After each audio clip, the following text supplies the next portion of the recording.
Hello viewers, আমি আজকে একটা নতুন রেসিপি বানাতে চলেছি, যেটা হচ্ছে টুফু। কিভাবে বানিয়েছি চলুন। এই টুফু চাইনিজদের খুব প্রিয়। কিভাবে পুরো টুফুটার রেসিপিটা আপনাদেরকে দেখাচ্ছি। আমার এই টুফু রেসিপিটা যদি ভালো লেগে থাকে আমার চ্যানেলটাকে লাইক আর সাবস্ক্রাইব করে পাশে থাকা বেল আইকনটা টিপে কমেন্ট করে দেবেন, শেয়ার করে দেবেন। আমি প্রথমে সোয়াবিনের দানাগুলো নিয়েছি, প্রায় 2 কাপের মতো ভিজিয়ে নিয়েছি। ভিজিয়ে প্রায় একবেলা রেখে দেবো। দেখুন একবারে 2 কাপটা ভিজে কত হয়ে গেছে, তাই জন্য আমাকে বাটিটা চেঞ্জ করতে হয়েছে। দেখুন এরকম নরম হয়ে গেছে। এবার আমি মিক্সি করে নেব। মিক্সি করে দেখুন পেস্টটা বের করে নিয়েছি। এইভাবে পুরোটা মিক্সি করে নেব দানাগুলো। এর মধ্যে আমি স্বাদ মতো লবণ দিলাম, দিয়ে ভালো করে মিশিয়ে নিচ্ছি। এবার জল দিয়ে ভালো করে ছেঁকে নিচ্ছি একটা সাদা কাপড়ে। এই পেস্টের আমি দুধটা বের করে নিলাম।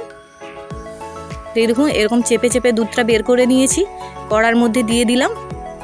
দেখুন খুব সুন্দরভাবে আস্তে আস্তে ফুটে উঠেছে।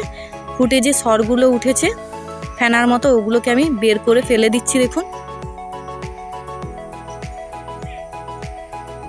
এবার আমি ভিনিগারটা পরিমাণ মতো দিয়ে দেবো। আমি গ্যাসটা বন্ধ করেই আমি ভিনিগারটা দিয়ে দিচ্ছি। আস্তে আস্তে অল্প অল্প করে করে দিয়ে কাটিয়ে নেবো আমি।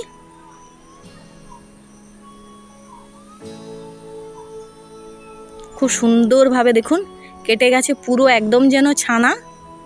এবার আমি সাদা কাপড়ের মধ্যে ছেঁকে নিচ্ছি, যাতে ভিনিগারের গন্ধটা না থাকে। আমি জল দিয়ে ভালো করে ধুয়ে নেব।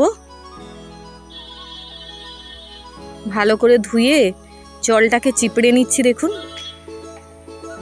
এইভাবে একটা কাপড় জড়িয়ে জলটাকে জল ঝরাতে রেখে দিয়েছিলাম। খুব সুন্দরভাবে হয়ে গেছে দেখুন। এবার আমি এটাকে ফ্রিজে রেখে দেবো। সেট হয়ে গেছে। এবার ছুরি দিয়ে আপনাদেরকে পিস পিস করে কেটে দেখাচ্ছি। খুব সুন্দরভাবে নরম হয়েছে দেখুন,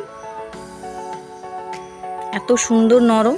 ভিডিওটা দেখার জন্য ধন্যবাদ। এইভাবে বাড়িতে বানিয়ে আপনি